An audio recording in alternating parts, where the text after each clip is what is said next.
Welcome to St. Jerome's University. Welcome to the St. Jerome Center. Tonight we have the second Scarborough Missions lecture at the St. Jerome's Center. Some people who are in the know might ask why it's only the second when this has been the fourth year of Scarborough Mission lectures, but there seems to be a curse attached to the Scarborough Missions lecture. The first year to deliver the inaugural lecture, we invited Professor Lee Cormie of the University of St. Michael's College, and 2 days before he was to give his lecture, a death in the family prevented him from giving that lecture, but he did give it the next year. Last year, we invited Father Robert Schreiter to join us for the second lecture, and right before he was to give the lecture, he fell ill during his travels and could not make it. So we are very, very pleased, you can trust me when I say this, to have Father Schreiter with us today.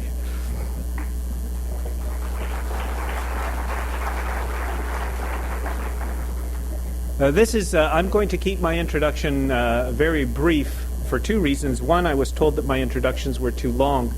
And that Dr. Higgins, as you know, the usual format at the center is that I introduce the speaker, Dr. Higgins thanks the speaker, and we both like to hear our voices. And someone once suggested that at a center event, I was just talking about speakers who cancel out. At one center event, I gave the introduction, Dr. Higgins gave the thank you, and nobody noticed that the speaker was not present.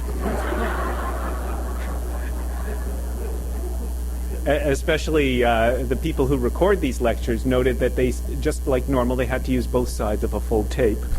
I just want to make some announcements about the St. Jerome Center series this year, From Hate to Love, before we start tonight's program.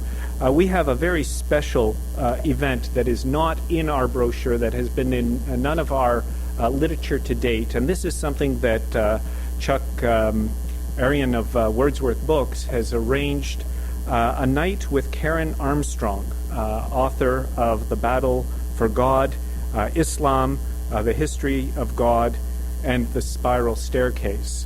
And so on Friday, February 27th at 8 p.m., Karen Armstrong will be here at the St. Jerome Center. So this isn't in our brochure. It hasn't been announced.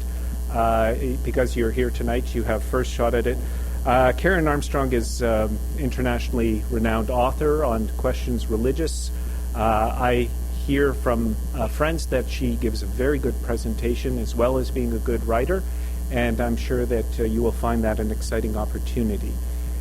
If you want more information about that lecture or any of the lectures at the St. Jerome Center, Carol Person, the secretary of the center, has a place where you can put your email address on our list, and we will contact you about upcoming events. And so you might want to do that. Tonight we also have some very special guests with us. We have from the Scarborough Foreign Missions, the sponsor of tonight's lecture. We have a table in the back with information on the Scarborough Missions, and you can pick that up if you would like. So usually I do all these introductions and lectures at the end of the talk, but tonight I want to get them away so that I can give my very brief introduction to Father Schreiter, because now the clock isn't running yet.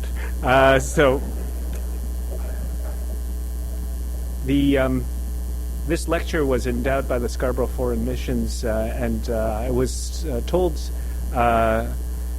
by the fathers that they really would like a lecture that would address the question of pluralism in the modern world. Not from a philosophical point of view, not from an abstract point of view, but more street-level pluralism, where the religious rubber hits the road, to steal a line.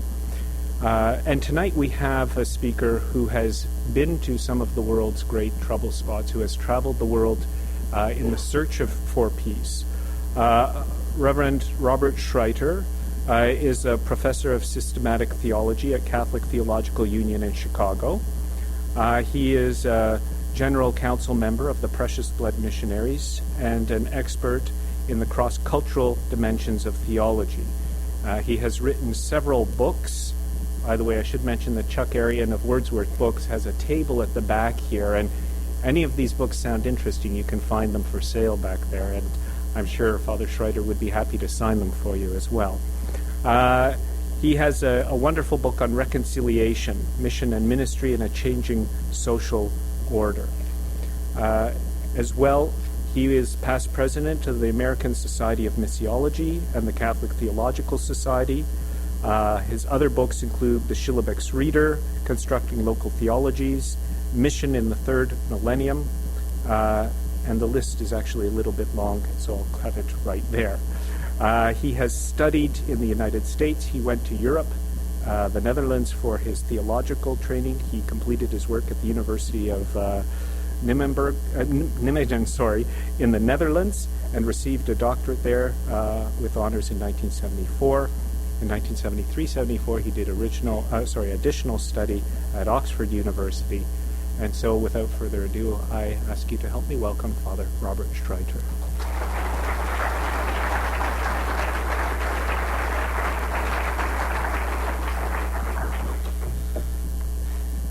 Thank you. As is already noted, I'm very glad to be here. Last year, I was picked up a tropical parasite at a meeting in Trinidad, and it felled me rather strongly. But I'm here now and hope to catch up on what should have been done then. The theme of my presentation this evening is plurality and difference in an unstable world. Pluralism is not new to our world, but some specific dimensions of it bear particular mention. And there are three particularly that I want to begin this presentation with. The first is the phenomenon of migration in the world today. As time has gone on, travel has become more accessible, relatively inexpensive compared to earlier times. Up to 1850, to travel from Europe to North America took the equivalent of 3 years' salary of an average working person. With the coming of this steam-powered ship, it came down to 1 year's salary. And today, it's only a fraction of that. As a result of that, it has created what Nikos Papastergiadis has called the turbulence of migration.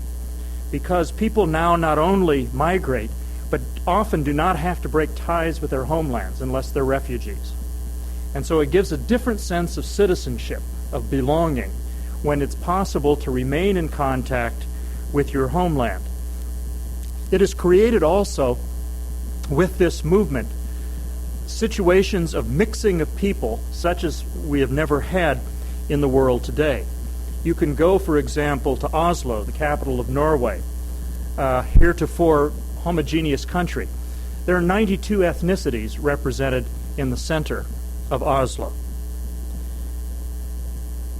Chicago, where I'm coming from, we are the second largest Polish, Serbian, and Greek city in the world. Second largest Turkish city is Berlin. So we have this kind of change where people are up against each other in close proximity in a way that was never the case before. And this has consequences for the capacity of people to be able to live together. In the case of refugees, there's the trauma of having to leave your own country, often having seen a great amount of violence. It creates also severe generational problems. In Chicago, for example, where I live, we have two large refugee communities from the Second World War, from the Ukraine and from Lithuania. With the end of communism at the end of the 1980s, it was possible for people to go back.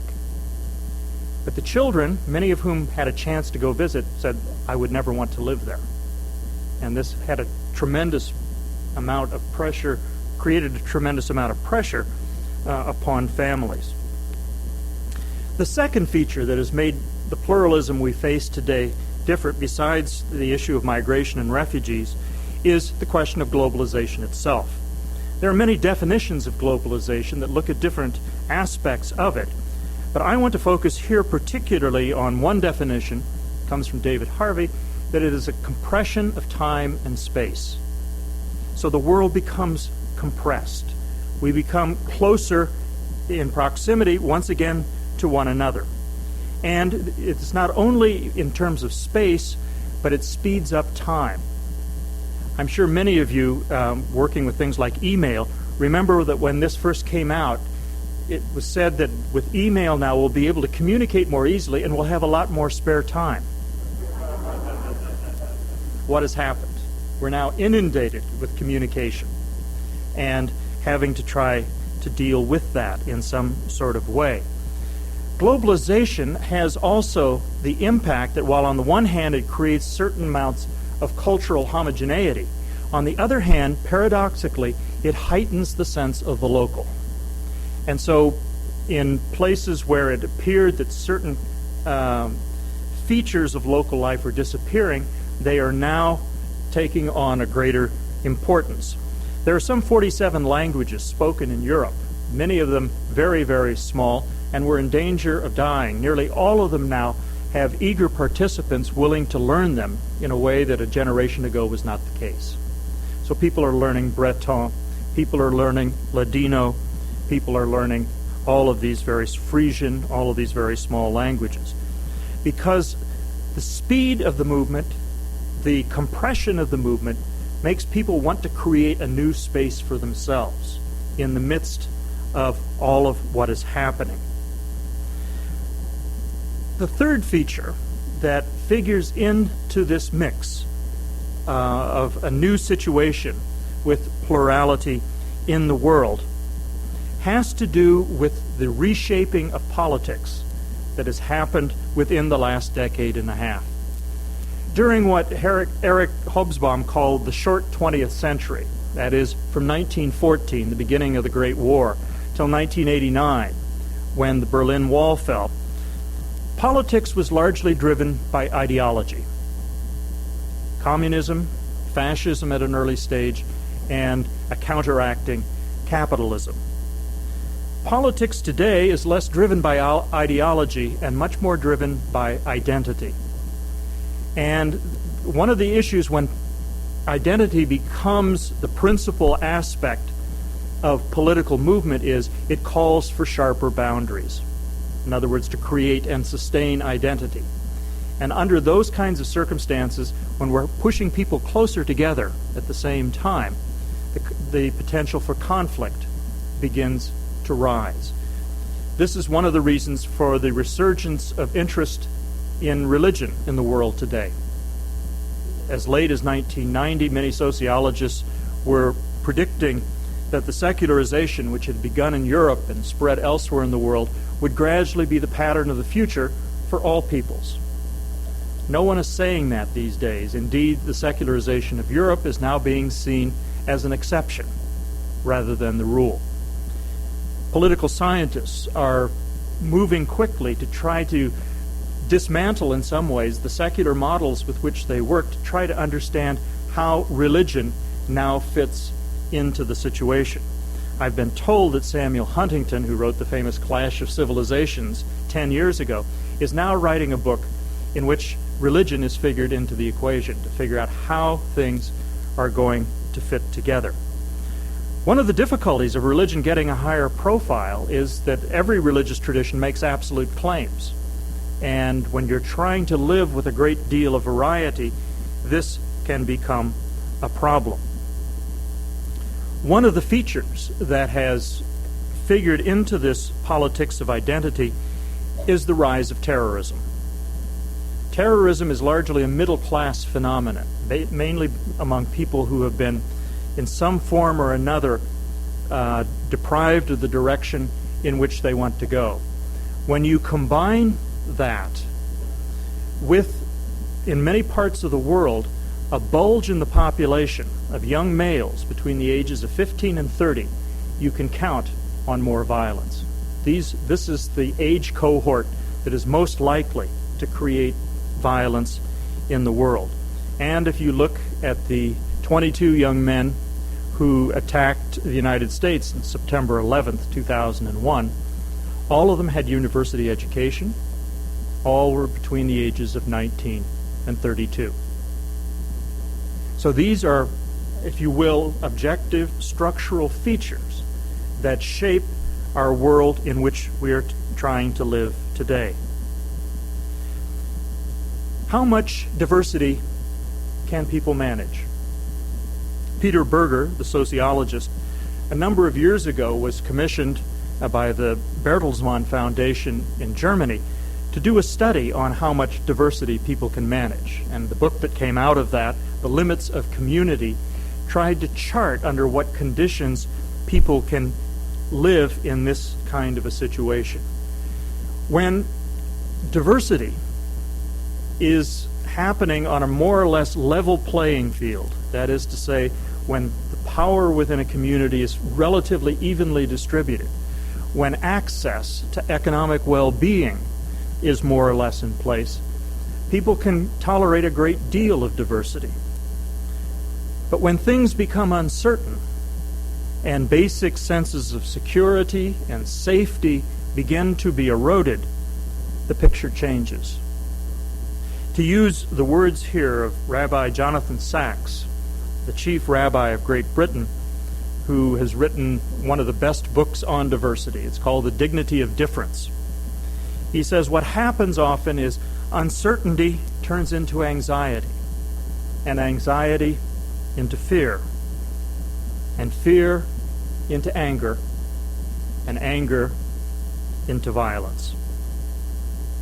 We're seeing that happen in some parts of the world. Well, how do we react to this changing world? A world where you have the movements of peoples in such dramatic numbers, where we have a situation of over 100 million refugees in the world today, according to the count of the United Nations, where globalization seems to be moving us faster and faster all the time, where terrorism is arising as an act of frustration. How do we live?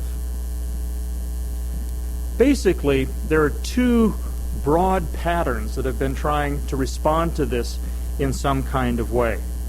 The first comes from countries that heretofore have been relatively homogeneous and are now coping with a greater plurality within their borders. This is perhaps most evident in the countries of Western Europe that at least say to themselves that they are relatively homogeneous countries, and find themselves now with no alternative but to accept great numbers of people very different from themselves. The reason they have to do this is the birth rate is so low. No country in Europe is replacing its population. And it is only through immigration that this can be done. And the immigrants who are coming to Europe are people of a very different background, usually a very different religious tradition, often more religious than the inhabitants of the country, and are creating all kinds now of re-questioning of the nature of arrangements that have been part of lives in European countries for a long time. An attempt to control the perimeter, for example, of the European Union, or what indexes of identity are allowed. I'm sure many of you are following the whole discussion going on in France. First it was veils that had to go, then yarmulkes, then bandanas, then crosses, and it's, as of today, people are saying where and when is all of this going to end.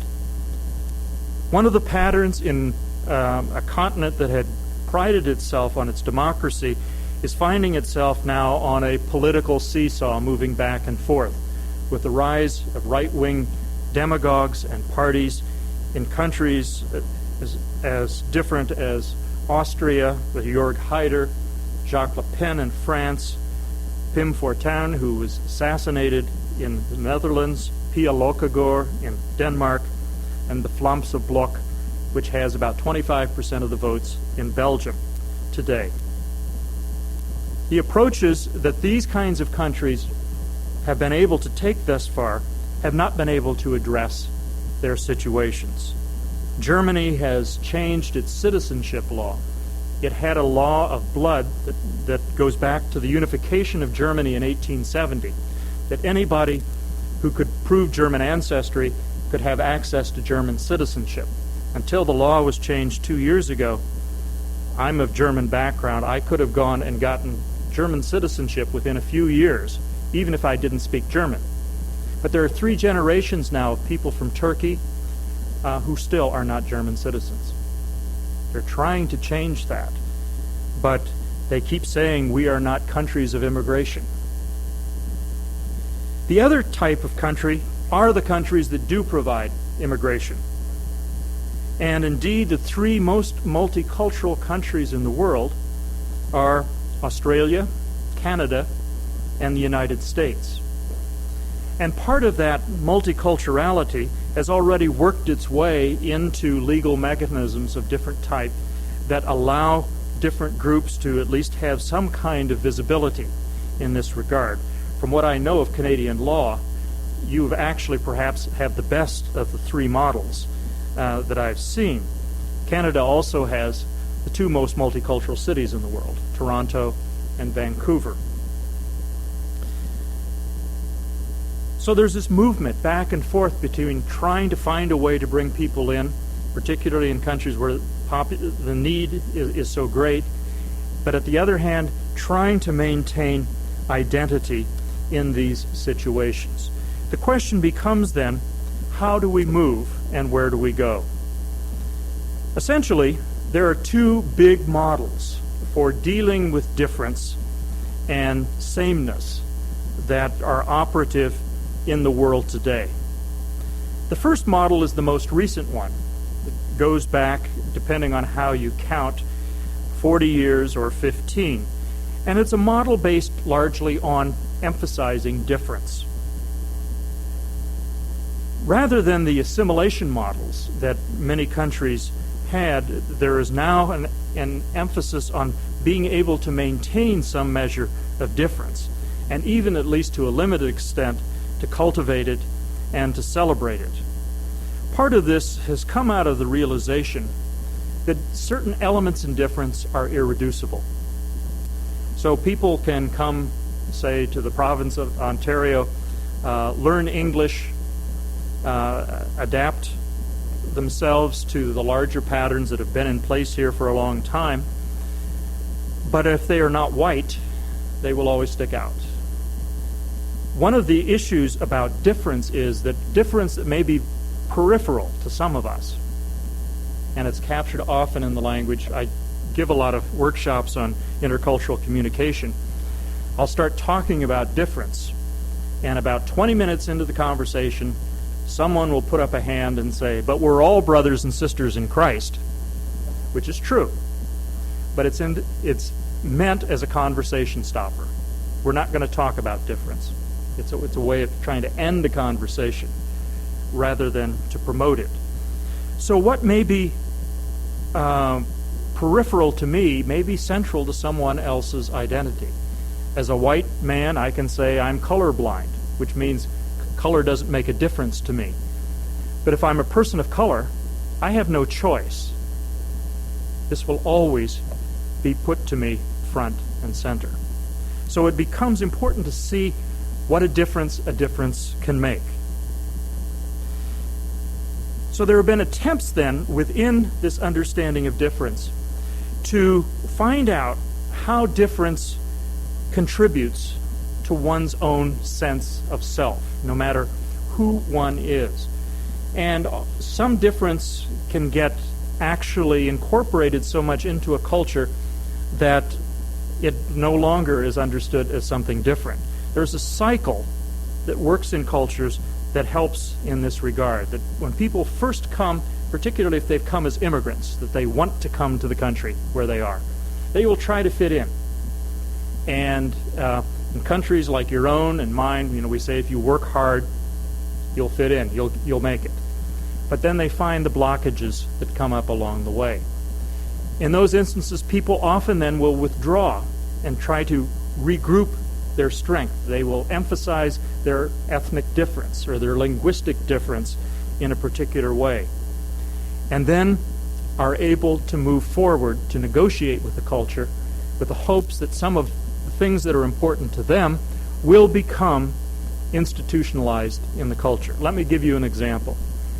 About 10 years ago, I was attending a meeting in Hawaii, and it was right outside Honolulu, and we went into Honolulu to see the old mission compound that the Congregationalist missionaries had built in the 19th century. These were Congregationalists coming from Massachusetts, from cold climates, so they built houses with small windows and thick walls, just what you want in the tropics. And as was customary in many 19th century compounds, the kitchen building was separate for fear of fire that frequently could happen. The guide who was taking us through, we were standing in front of the hearth, and she told us a story of what had happened about a week before we had come. She was taking a group of primary school children through, who were all about 10 years old, and she was pointing out the implements in front of the fireplace. And one of them was a toasting iron, where you slip the bread in, put it up by the fire, and then you twirl it around to toast the other side. So she was just about to say that when one of the girls in this group of 10-year-olds says, "Oh, I know what that is." So she thought it's a teachable moment, interaction is always better than lecturing, and said, "Okay, what is that?" She says, "Oh, that's a taco holder." Because to this 10-year-old, people had always been eating tacos. When it wasn't that long ago, certainly for you and certainly for me, that was considered fairly exotic fare coming out of Mexico and Central America. But it had been institutionalized in this little girl's culture. And so it was already in place for her. One of the things that has become evident in the situation is the difference is not going to go away, and we have to attend to it much more carefully in order to have a peaceful and peaceable society. Of the different forms of government that have been found in the world, democracy seems to be the best one to manage difference. Other types of more forcible legislation eventually break down, as we saw tragically in places like the Balkans. So what of this approach, where we emphasize difference? Positively speaking, if we want to evaluate it, it first of all creates a space of recognition and welcome. Recognition and welcome. Recognition is so important because not to be recognized is to be made invisible. So people will talk to a group and pretend that one group is not there. So recognition, being explicit about who is here, is an important element. The second is to create welcome. And the important thing about trying to welcome strangers is to know what counts for welcome in their culture, because it may not be the same as what we would expect. Again, let me give you an example. I was dean of the institution where I teach for quite a number of years. At the beginning of the academic term, the students had prepared an orientation program for the new students coming in. This is quite frequently done in these kinds of institutions. And they worked very hard to make the new students feel welcome. Well, the following week, classes began. And my secretary came in and said, "There's a new student out here to see you, and he looks very distraught." I said, "Okay, send him in." The student had not been in the United States very long. He'd come from Vietnam. And he sat, he was clearly distraught about something. Well, knowing enough that you don't start with that, you kind of talk around it a little bit, and then asked him if there's something that he wanted to say. He says, "Yes." He says, "I have come to apologize. I'm very sorry for what I have done." I said, "Okay. Could you tell me a little more?" "I'm very sorry for what I have done, and I have come to apologize." And I couldn't get him to tell me what he had done. So I pressed on until I realized he didn't know what he had done, but he knew he had done something very wrong. Because, as he then started to tell me, Last week, everyone was so friendly. They came up to him, they asked how to pronounce his name, if he needed anything, if he could find everything. And but today, the first day of class, some of these same people walked right past him and didn't even say hello. He had just experienced U.S. hospitality, which you can turn on and off like a water faucet. It was genuinely meant, but it was instrumentalist. It was to try to make people feel comfortable. In his culture, if you're hospitable, that means you have a relationship. It's an ongoing thing. It's not a now and then kind of thing. So creating a space of recognition and of hospitality are one of the key elements that make a difference-driven approach most useful. It also allows newcomers to feel that they are making a contribution to society as well. When we allow newcomers to share something of what they have and for us. But there are negative dimensions to emphasizing difference that need to be noted as well. First of all, it can reify difference and otherness. That is to say, make it a generalization about a people, that all people from this country always do this, which is never true.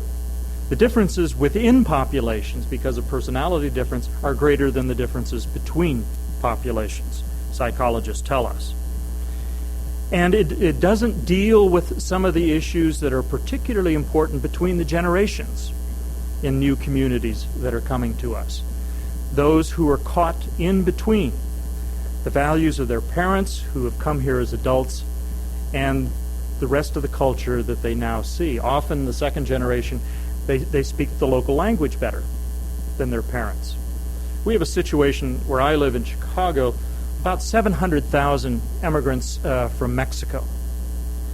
And their children, who were very small when they left Mexico, were born here in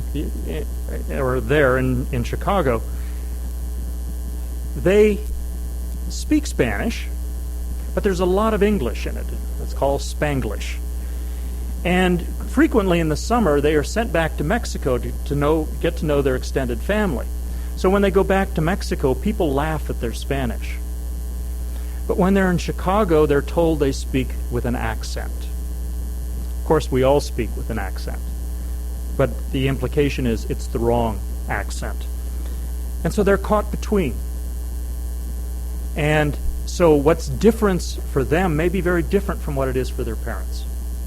If you move on to the third generation, often you have a situation, they're fascinated by the world of their grandparents, which upsets their own parents very much. Partially, this is the profiling of one generation against another. This is often how identity gets shaped. But if we make too much of difference, if we see it simply as the other out there, that means that we have no relationship with it either. We're putting it out there in comfortable categories where it won't bother us. A second negative problem that arises in evaluating difference or valuing difference in this fashion is it can exoticize the difference. In other words, every difference becomes exotic. I remember a number of years ago, one of my students telling me he and his parents had gone back to Europe where their great-grandparents had come from. And his father just thought everything there, it was Germany, was better than it was in the United States. And so one day, his father was taking pictures of everything. And he started taking pictures of the manure piles that were next to the farmsteads. Wasn't this interesting? That's exoticizing difference. It's making it far more than it really is. And sometimes the people who say they value difference really don't provide a frame of judgment, that the different can be wrong, as well as right. You can get a situation that Reginald Bibby has called in this country mosaic madness, where suddenly there's no frame of reference. As we look at this approach to difference in this fashion, particularly in a less stable world as we have today, one of the things that becomes clear is that security and stability is a precondition, almost always, for being able to value difference. If difference is going to threaten my existence, then there's very little likelihood that I can value it, that I can appreciate it. We also are pushed now, perhaps more than we ever had in societies like here in Canada and in my own country, to think through what are the basic values for a pluralist society. On what sorts of things should we try to agree? To what extent can we live with a variety of languages within our borders? This has been, I know, was at one point a major issue here in Canada. In the United States, we're now the 5th largest Spanish-speaking country in the world. Only Spain, Mexico, Colombia, and Argentina have more Spanish speakers than we do, out of the 22 countries in Latin America. Can we have room for more than one language? With people, particularly from the United States, it doesn't seem likely. In Europe, they tell a joke. What do you call somebody who speaks many languages? A polyglot. What do you call someone who speaks 2 languages? Bilingual. What do you call someone who speaks only one language? Oh, they must be from the United States. The other model that has been articulated for trying to deal with a pluralist world is one that emphasizes sameness rather than plurality. And I think in talking about this, we have to talk about sameness then, that is to say, how it was in the past, and sameness now, what that would mean in societies that are increasingly and inexorably plural. In an earlier time, sameness meant assimilation. You become like the dominant group in the country. And sometimes this is looked back to with a great deal of nostalgia, forgetting that assimilation processes in our countries has never been an easy one. That those who came who did not speak the dominant language of the country were treated badly, were treated as somehow being deficient. And in these kinds of situations, often forgetting who people had been before. A common feature, particularly with people who are refugees, who may come here to seek asylum or in the United States, may be very well educated, but that education is not recognized when they come. And so the physicians and the lawyers in their own countries are now cleaning the floors in our own institutions. So assimilation was never as smooth as some of its proponents think it was in the past. To use an example, say my own ethnicity was German, and with the First World War, in the part of the United States I came from, it became a felony to speak German in public because it was unpatriotic. And you could get jailed for speaking German. What does sameness look like now? Is there a policy of sameness now that we might want to pursue? I think the first thing to say is we have to acknowledge that with identity formation and belonging, sameness does play a role. The very word identity means the same. We are creatures without instincts, and how we construct ourselves is an important part of what it means to become fully and truly human. And so that there is a need for sameness that we have. But it's also to recognize that it's not just sameness that forms who we are. That difference has to play a role as well. Because we are never totally homogeneous. Not even rural, isolated communities have that anymore. Thirdly, I think it's important to note that plurality does not sustain itself automatically. Plurality has to be worked at, just like democracy has to be worked at. just like civil society has to be worked at. One of the parts of the world in terms of peace-building work I've spent some time in over the last 8 years has been the former Yugoslavia. And in that instance is now a series of countries that knew democracy only between the First and Second World Wars, which is now almost beyond the memory of most people, had 40 years of communism and have no idea of how to run a civil society. That is, a society in which there is difference, but there become accepted ways of negotiating that. One of the first meetings I was to was an attempt to bring together the church leadership, which is principally Roman Catholic, and the government leaders in Zagreb. Within a short time, in a public meeting, it was a shouting match. And the vice president leaned over to me and says, "You have to understand, we don't know how to talk to each other in public. We've never been permitted to do that." So, and a key issue with plurality is that we have to know how to cultivate it. And I'll come back to that in my conclusion.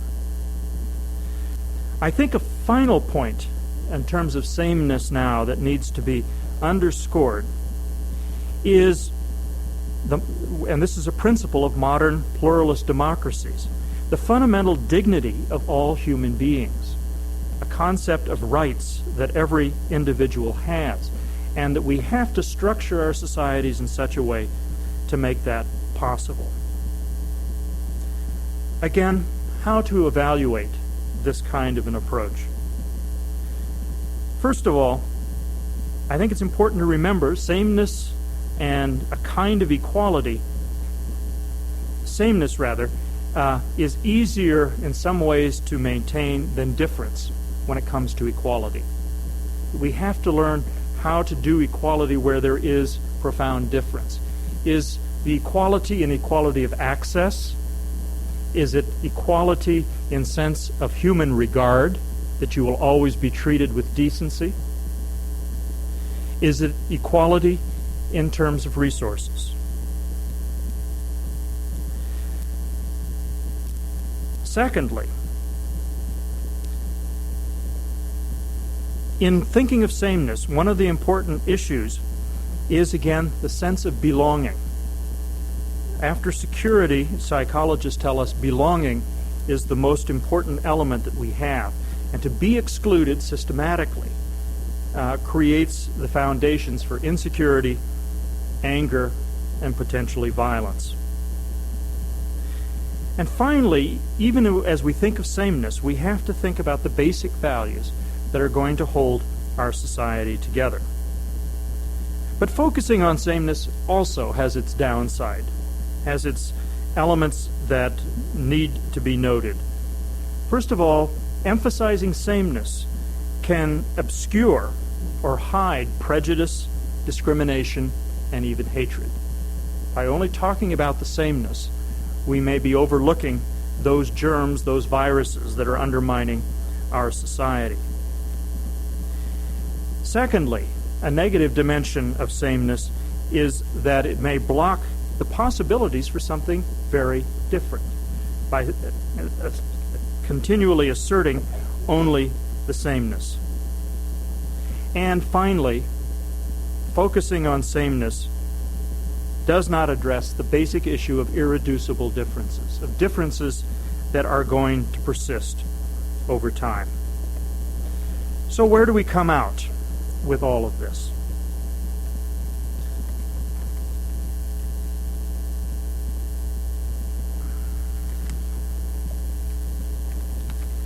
My notes pulled up here.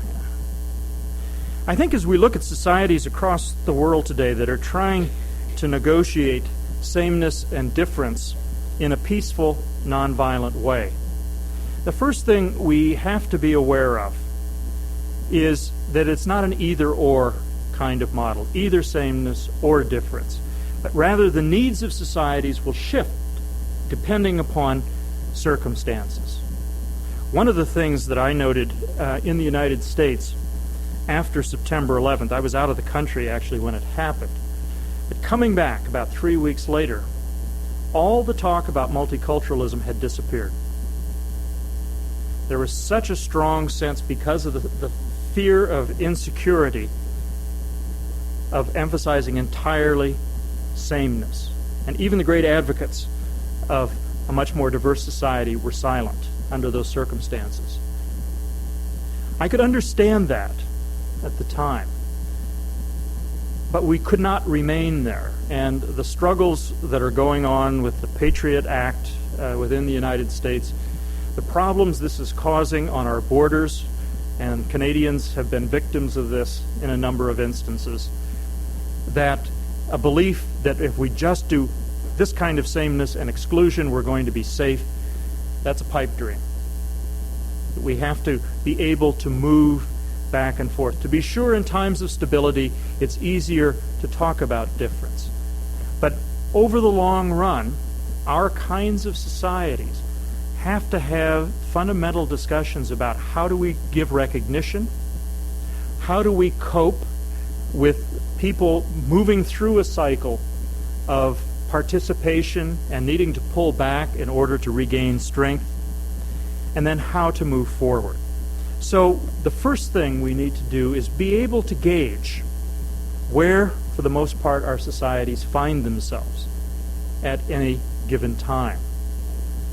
The second thing we need to do in this is become much more conscious of the dynamics that make up living in a pluralist society. The first of these dynamics is learning more about intercultural communication.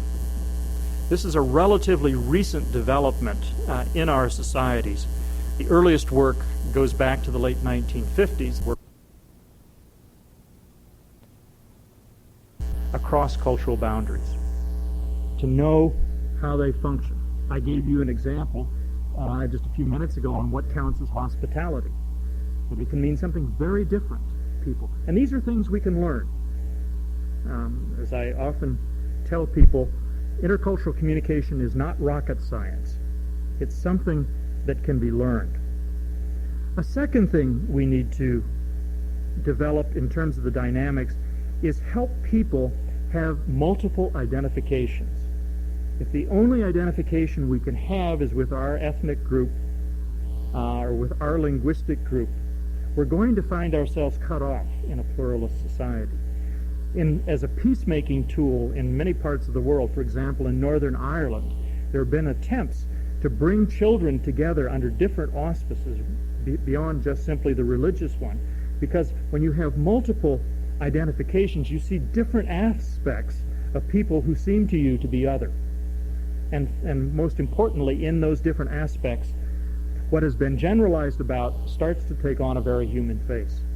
And that makes a difference. So multiple identification becomes important. The third area is to understand the dynamics of push and pull in a society. In other words, when a group is trying to assert itself, when also it's pulling back because it needs to regroup in its strength. In the racial issues that we face in the United States, I've worked with a number of secondary schools. They have these proms at the end of the year, these dances. And one year, a group in a racially mixed group, they will insist on separate proms. Or in February, which is Black History Month in the United States, they'll insist a whole curriculum be set up, particularly in secondary schools, for this. They worked very hard to do this. Next year, nobody's interested. It's because of the push and pull that are going on at any given time in a society. The fourth area of consciousness of dynamics, besides intercultural communication, multiple identification, and the push and pull, is an area we're getting now to know a great deal more about, and that is the history of trauma, particularly among migrant peoples who are coming into our countries, especially those who are refugees from situations of violence, but also the kinds of violence that get done even to immigrants. And to see how these patterns are being dealt with, and particularly how they're being transmitted to the next generation. Let me give you two examples that may help clarify this. I was asked a number of years ago by a parish in Chicago to come and talk because they were having a big conflict in the parish. The parish had been primarily Polish. Now there was a large Mexican population moving in, and they were at each other's throats. Well, one of the issues that emerged was that when the Poles had come in the first 2 decades of the 20th century, they were brought in to work in the steel mills and in the refineries, and they were treated very, very badly. There's no doubt about that. But what had happened was that in the family stories, those traumas were transmitted to the next generation and the generation after that. So when another group of immigrants came in, and they happened to be Mexican, they could have been from anywhere, the line was, they're not going to have it any easier than our grandparents did. That's transmitted trauma. And it's shaping, how they are reacting. The other issue faces the larger aspects of society. In December of 2001, I was asked to address some of these issues in New York City, not far from Ground Zero. And already by December, I was noting that people didn't want to talk about what happened. They wanted to get back to their ordinary lives. People want to do that. It's typical after severe trauma to suppress it because you want to get back to normalcy.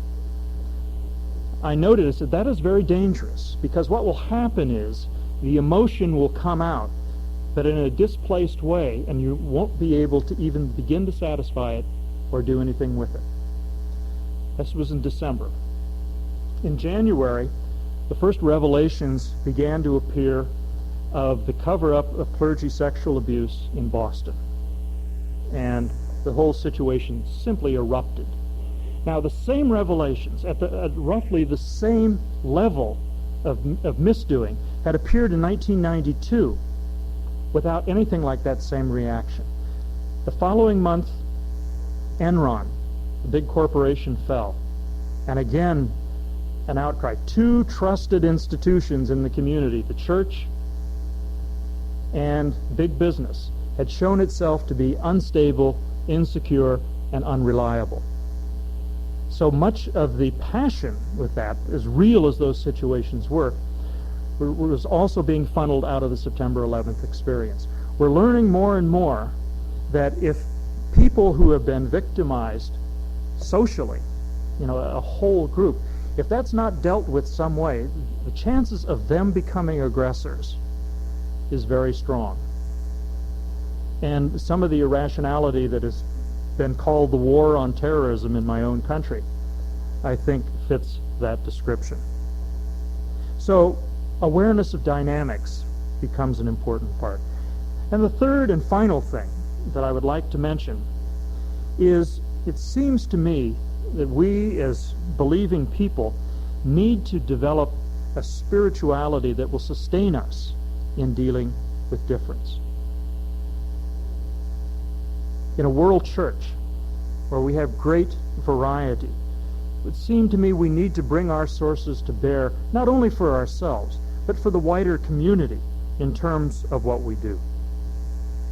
What does that entail? I think, first of all, learning how to welcome the stranger. There's been a lot of attention given to this, to treat the stranger with dignity, to treat the stranger with a hospitality that the stranger will understand, rather than simply our variety of that. Secondly, to realize that God has built into our creation immense variety, not just in the plant world, not just in the animal world, but we speak over 6,000 languages. That's not counting dialects in our world.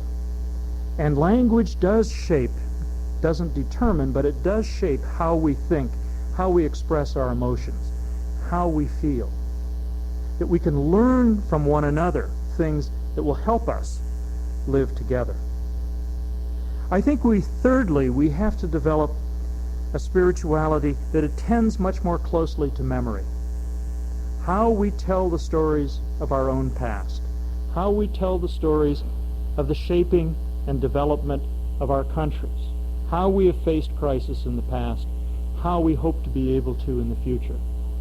We have to deal with memory, particularly the memory of very, very bad things that have happened to us, what I've just called trauma, to not become beholden to those, either consciously or unconsciously, so that our behavior, our interaction with one another, will and can indeed make sense.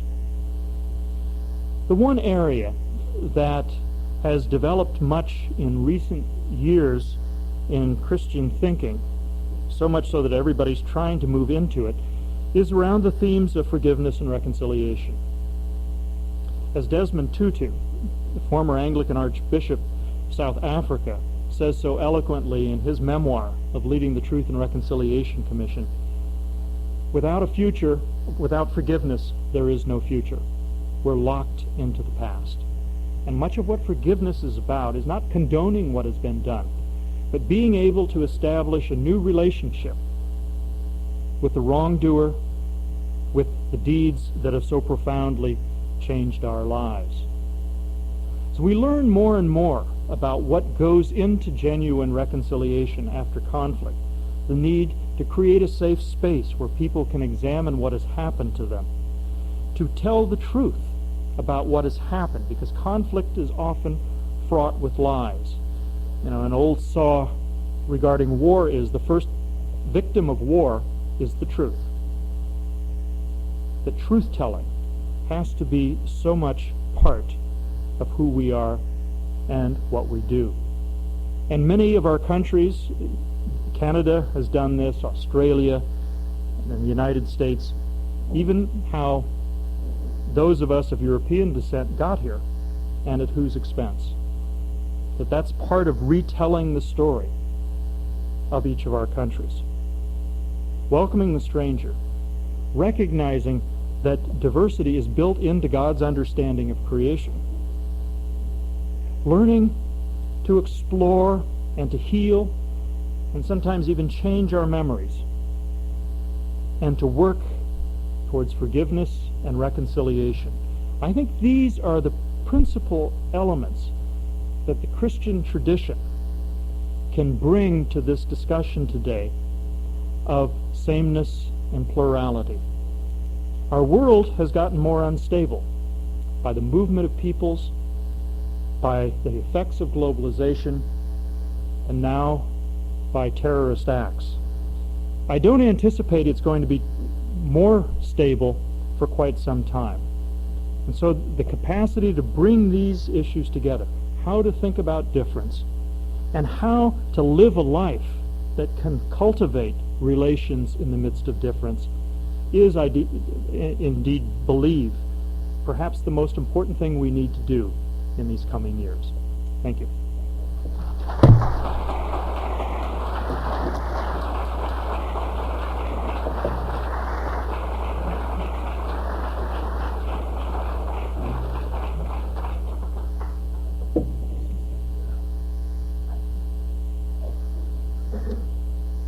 Father Schreiter has generously agreed to take some questions. He's switching to the lapel mic since he likes to wander around a bit and he confined himself to the podium for his talk, so thank you for doing that.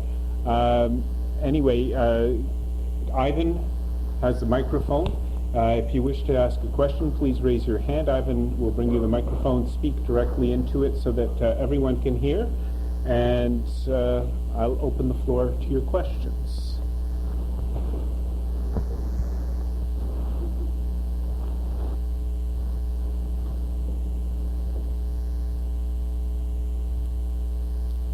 Over here. I should have said I'll open the floor to an awkward moment of silence for both of us, and then we'll have that one. Fine, yeah, it's very interesting what you're talking about this evening, and it certainly is impacting on all of us in a variety of different ways in our countries, as you've alluded to. But one of the thoughts that comes to my mind is, how does one, or maybe a group, go about getting to know another group? the closest that I've seen, and I kind of like what I'm seeing, is it was on TVO actually, in one of the local stations, and they're bringing Islam, Christianity, and Judaism together and talking about the differences and what they're about and their ideologies and all that sort of thing. And some of the dynamics that you were alluding to were very obvious, you know, on that particular program. But I was thinking this is great, but how many people would see that, or even maybe stay watching it, and then in addition to that, translate that into their own environment, let's say in Kitchener-Waterloo? Yeah, I think the first thing to recognize is this on. First thing to recognize, as I said, is people do need a sense of sameness, and often we like to stay in our comfort zones and aren't too willing to move out. I think it has to be considered a secure environment, that people are not going to get blindsided in some way, you know, is the first and most important kind of thing to do. Often a way of moving into it is finding a common issue that is important to all of the communities. We have a program out of the Cardinal Bernardine Center that's part of the institution where I teach, called Conversations in Faith.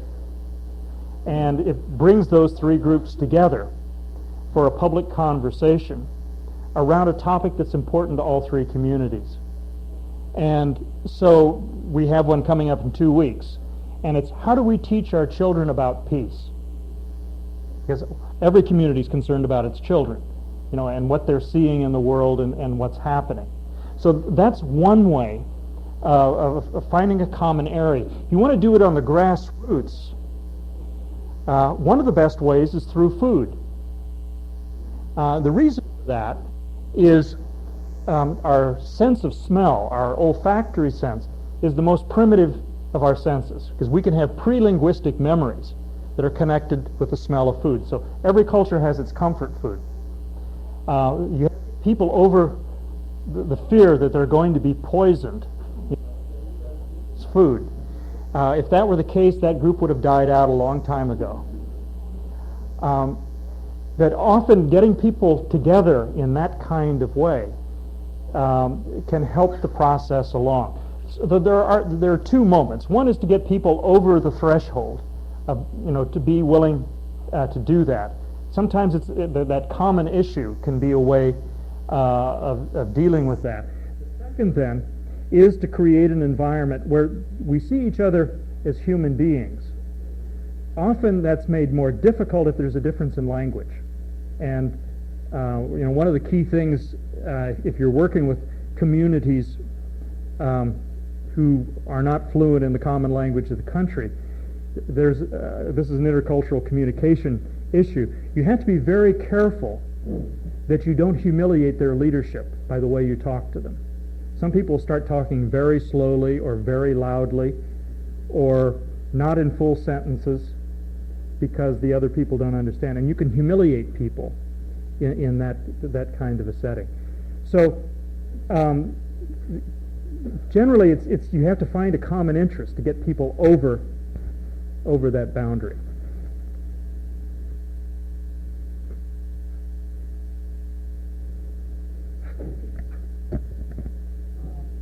I think what you're talking about works very well in a social interaction. If we look at it on a religious interaction basis, if we look through history, we have been really concentrating on differences rather than sameness. Mm-hmm. It's not the same God. Mm-hmm. How do you see the religious organizations evolve to amplify sameness in terms of the universal God or energy that we think about today, spirituality, rather than the difference? Yeah, again, the difference issue gets magnified by the fact that all religious traditions make absolute claims, because that's the whole point of the transcendence. You know, if we didn't do that, we aren't really fully committed in some kind of way. So the issue is not getting rid of the absolute, but in finding the commonalities. Some of that can be done by the way our religious leaders interact with each other. When the war broke out in Bosnia, the leaders of all three major religious traditions there, which was Roman Catholic, Serbian Orthodox, and Islam, all of the leaders spoke out against the conflict.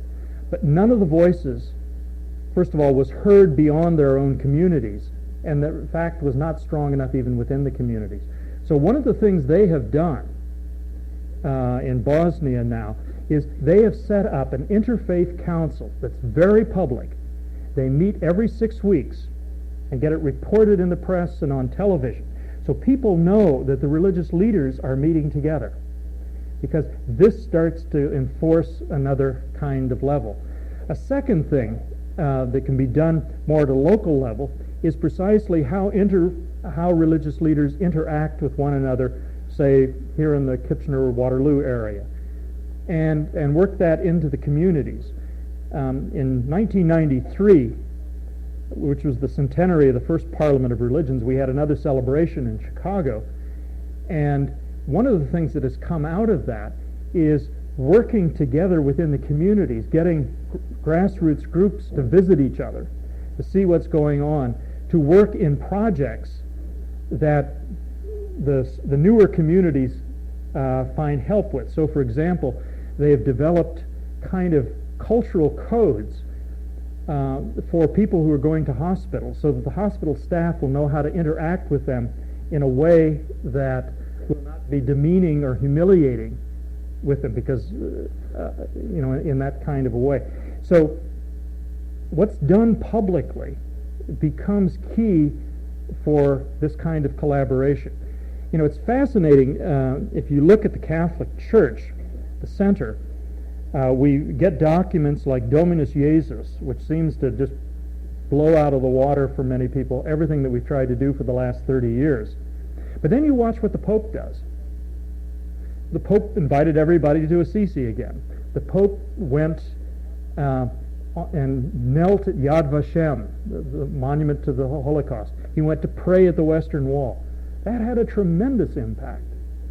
And so, do as I do, not as I say, instead of the other way around in that.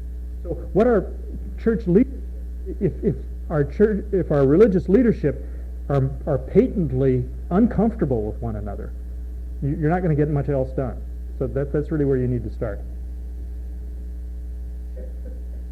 Yeah, down here.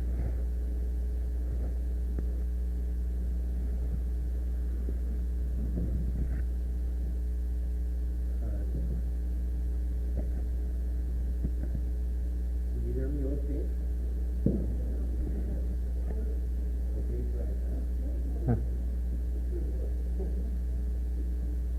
Well, one of the ways I can make myself heard is to use the voice. That's good. Project.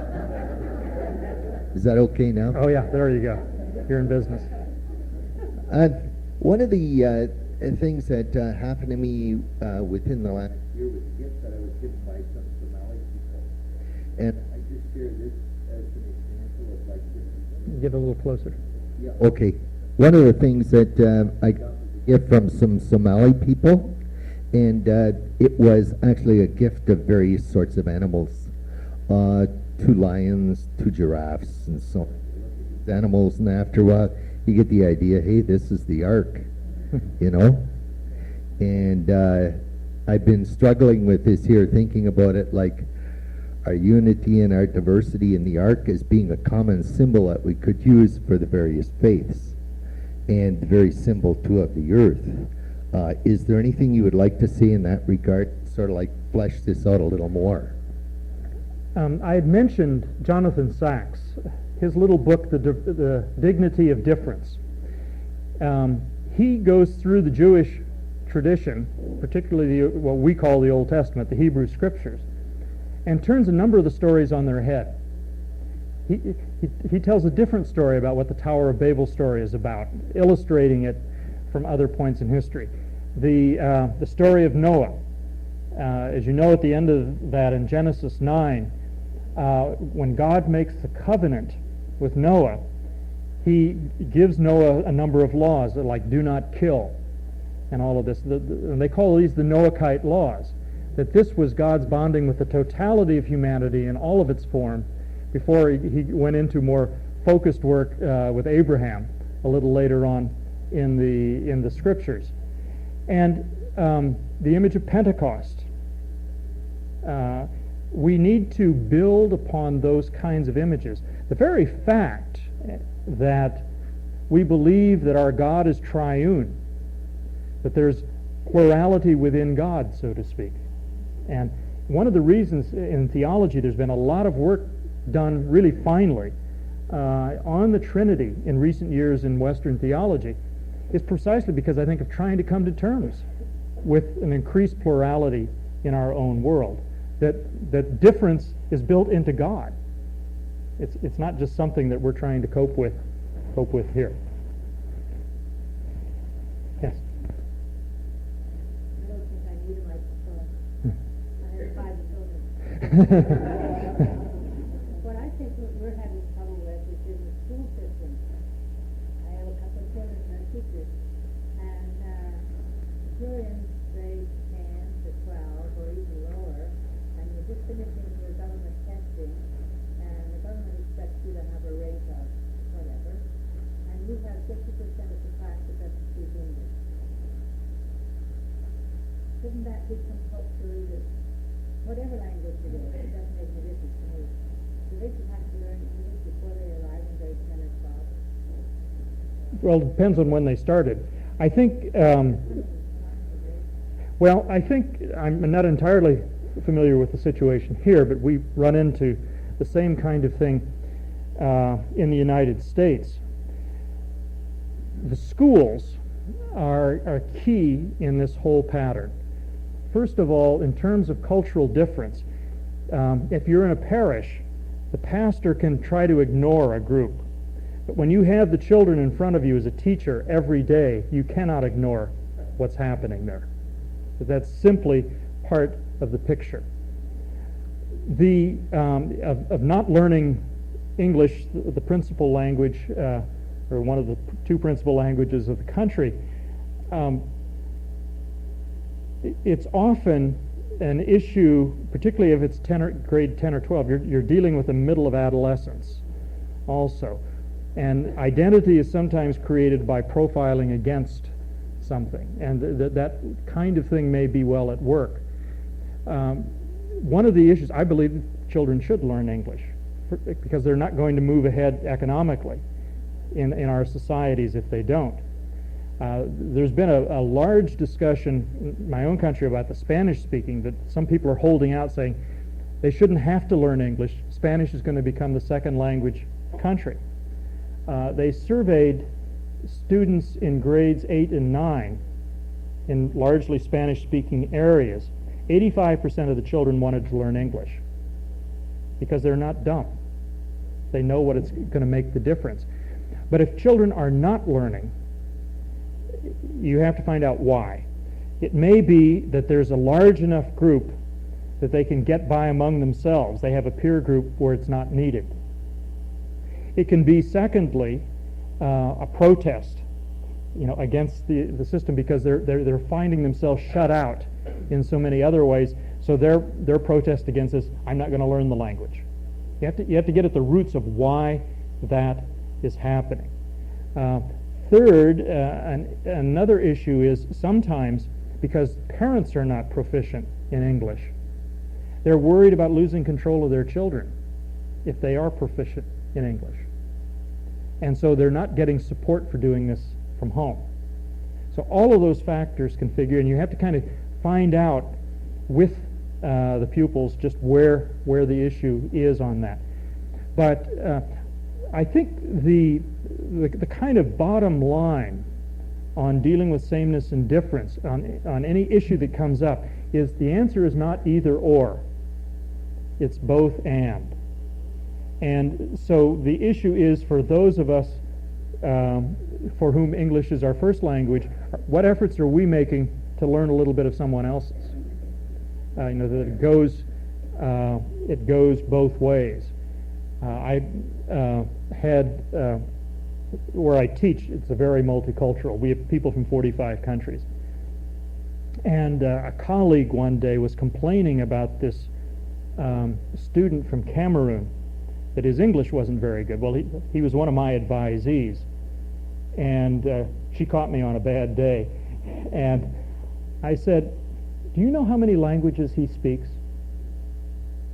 She said, "No." I said, "He speaks 4 African languages and 3 European languages. English is his 7th language." You know, and the implication is, well, how many do you speak? That I think we have to, that's part of the welcoming and hospitality, that we make some efforts also, rather than just saying you've got to fit in with us. That kind of an assimilation model in a pluralist society is not going to work. It's going to create animosity. It provides the potential for even greater conflict. Because if you start by saying, well, you've got to jump this high, and then they jump this high, no, I meant this high, you create an ill will. And part of this idea is coming from just looking back on previous situations, how we have treated immigrants, whether we intended to, or most likely we didn't, but we just weren't aware. But part of becoming part of this society is you have to learn the language. So that's kind of the bottom line, I think, for your question. Over here. I think a lot of the differences that exist between religions and cultures and so on is one that's sort of at a conscious level, in which the informing is controlled by these institutions who discouraged a mystical tradition, a tradition of recognition of the collective unconscious and so on, which potentially can inform us in ways that go beyond the conventional concepts and conventional ideas. So that source of wisdom and understanding and so on, that source of valid and foundational difference really just isn't there. And consequently, we lead lives encouraged by our institutions, be it buying or ritualistic, or other forms of like that are needlessly time-wasting, superficial, don't develop our potential as individuals as might otherwise, or the potential of our culture, of our religious institutions. And if the mystical tradition were allowed to come back, while these institutions might lose some of their controls in forming and so on, I think they will be the better for it. More people will come back to the churches, more people will associate with culture of all types and so on. So I think we have to consider the mystical, the collective unconscious, the noumenal, and welcome that into our lives. Mm-hmm. Okay, good. Yeah, one other thing, if I may add to what you've said there, one of the problems sometimes, I don't think it's been as much problem on our side of the ocean as it has in Europe, though I've seen it happen in my own country, is that religious leaders of groups, with a strong ethnic identity are afraid that living in our kind of society, people are going to lose all their values. And so they work hard to segregate these groups from elsewhere. This is a major problem in Europe, where imams are brought, say, from Turkey, who don't learn the local language, and try to keep their communities segregated away from the rest of society. And then the imam will go back, they'll send another one, so that these communities are kept away from any kind of interaction with the society. And because, secularized societies like we live in look pretty decadent to some of these communities. And overcoming that becomes a major sort of issue. I have a colleague from my university days who's a pastor in a town in Germany where over 40% of the population now is Muslim. And it's taken him years to to develop relationships with the imams. So now, at least once a year, the ulama, the Muslim community comes to the church, and his group goes to their church. And whenever there's a problem in the community, they call each other and are able to break through that. But it's not just a matter of, well, those people should be more friendly to us. Are we training our own religious leadership to reach out to these people as well? And so it's another angle of the control that's,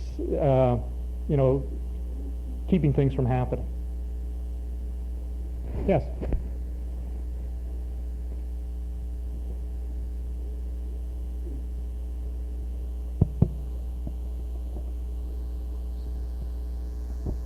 So one of the things that I've noticed personally since, I guess, September 11th was that something about membership as citizens of a nation suddenly changed for a lot of immigrants, in the sense that, before this we had this sort of feeling that, you come to Canada, you become an immigrant, you get your citizenship, and now you are Canadian. And then all of a sudden, after that, you're an immigrant. After September 11th, you changed to being an immigrant again, a foreigner. Mm-hmm. And to the point where, I don't know whether this actually happened or not, but where some of these security laws could take away your citizenship if you were not born in Canada. So that sort of relates to what you were talking about in these times of trauma with societies reaching back. And I guess my question is, do you expect that it's going to be just taken as a truth that immigrants are considered actually members of the countries that they move to, or is it going to be that every time a crisis like this happens, that's going to be just taken away again? I think what we need to do under those circumstances is name what's going on very publicly. If people have been accepted as, and have taken out citizenship in the country they are citizens. And because, they have an Arabic surname or something, that doesn't suddenly make them less citizens. We have to call our government leaders on what this is.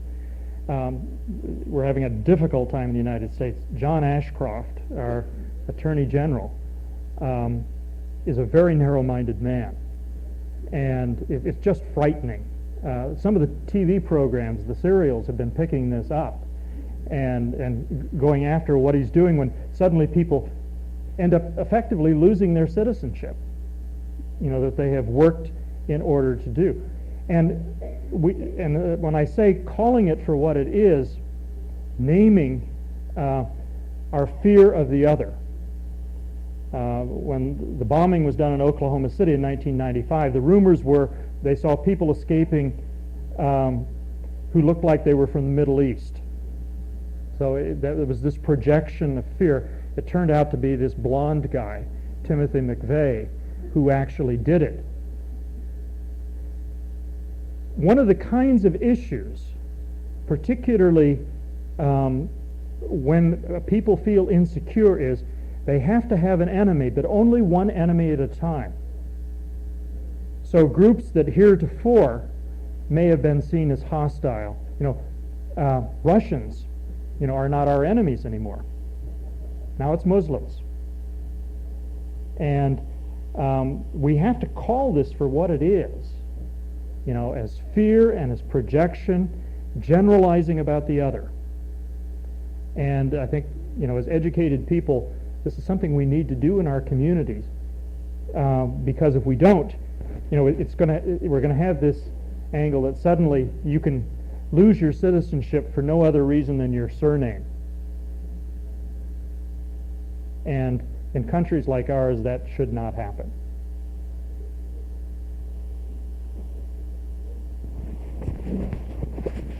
Let's try one last question.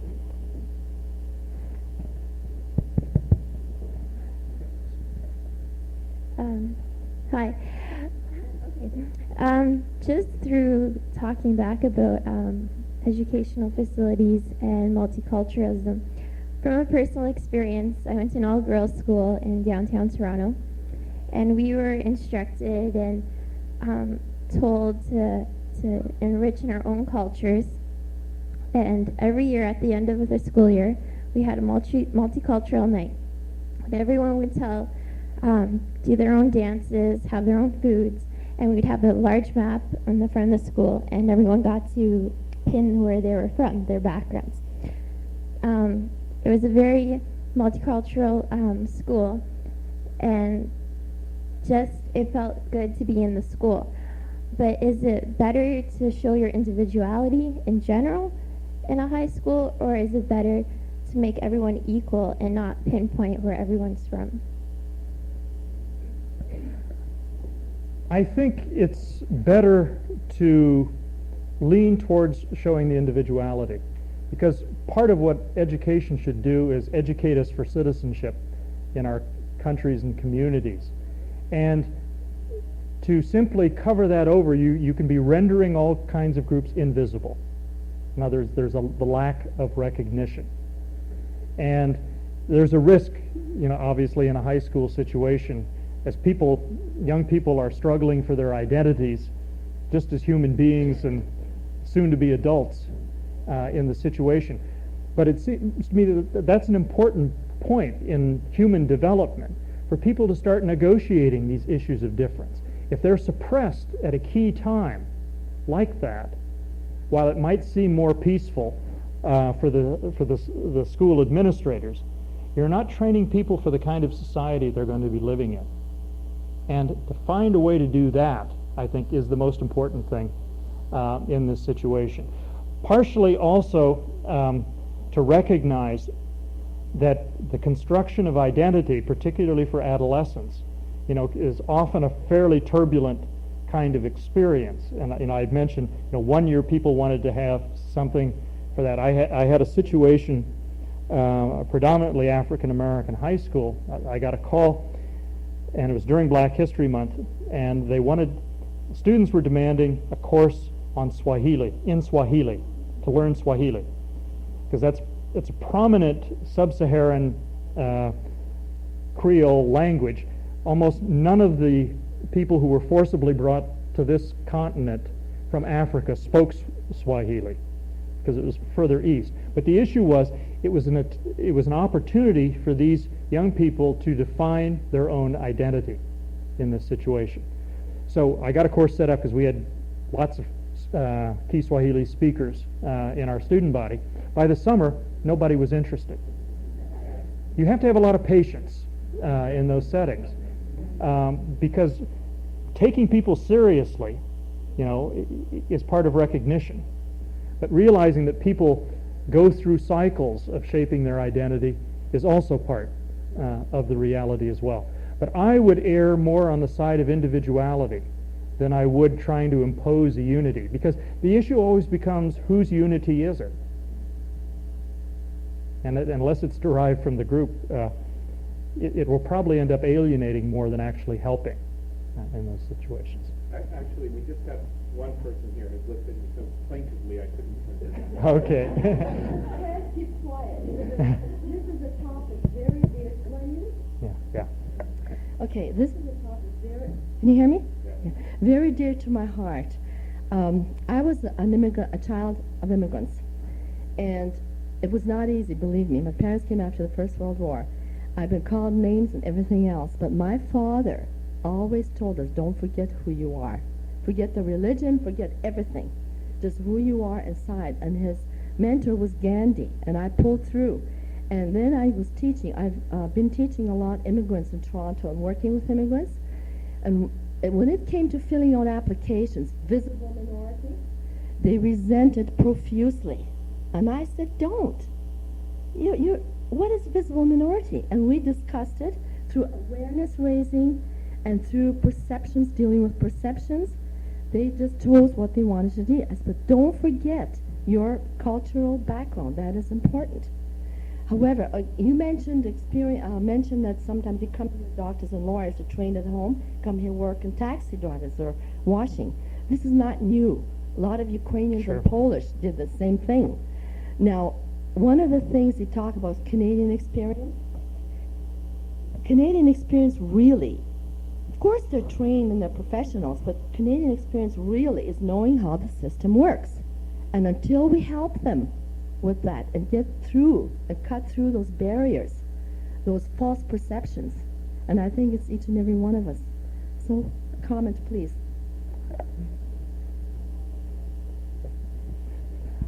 I don't know if I have a lot to add to that.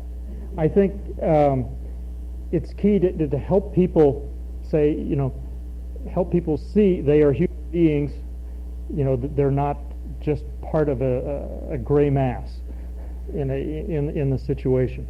So to be proud of themselves and their heritage is the key element. But also, if I understood you correctly about the Canadian experience, to learn how to engage where you are and not pretend that you're somewhere else. And that's going to take change, and that's going to take adjustment. But it's the hardest for people who are refugees, who harbor the hope of going home. And so often, if there is a chance to go home, home is not the same anymore. I remember I've talked with a lot of Ukrainians who tried to go back to Ukraine. The language has changed. There's so much more Russian in it. The way people treat each other was not the way they remember.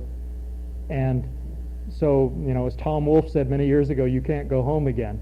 In some ways you can't. But to help people engage where they are here, and a key to helping that happen is that people have to feel welcome and recognized. It sounds simple, but it's much more difficult to really do.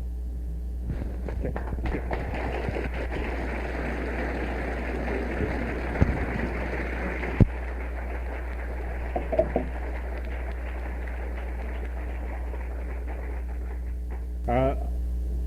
Before I ask Dr. Michael Higgins, President of St. Jerome's, to thank our speaker tonight, let me just call your attention to the next lecture, which is on February the 13th.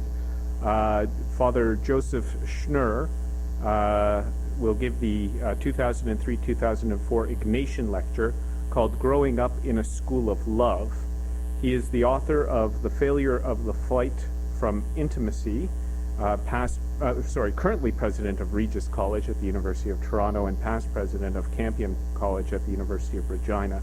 He is a professor of psychology and widely published in the area of family and other issues. As well, I just want to call your attention at the back. I failed to mention Judy Nairn is here.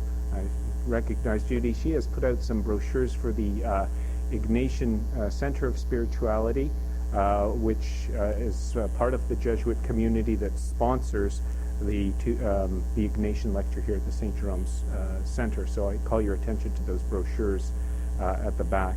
And again, I did want to mention the Scarborough Missions table in the back. You can, Father Michael Trayer of the Scarborough Missions is here, and I'm sure he'll be happy to answer some questions if you have them. And without any further ado, I'll ask Michael Higgins to wrap up tonight.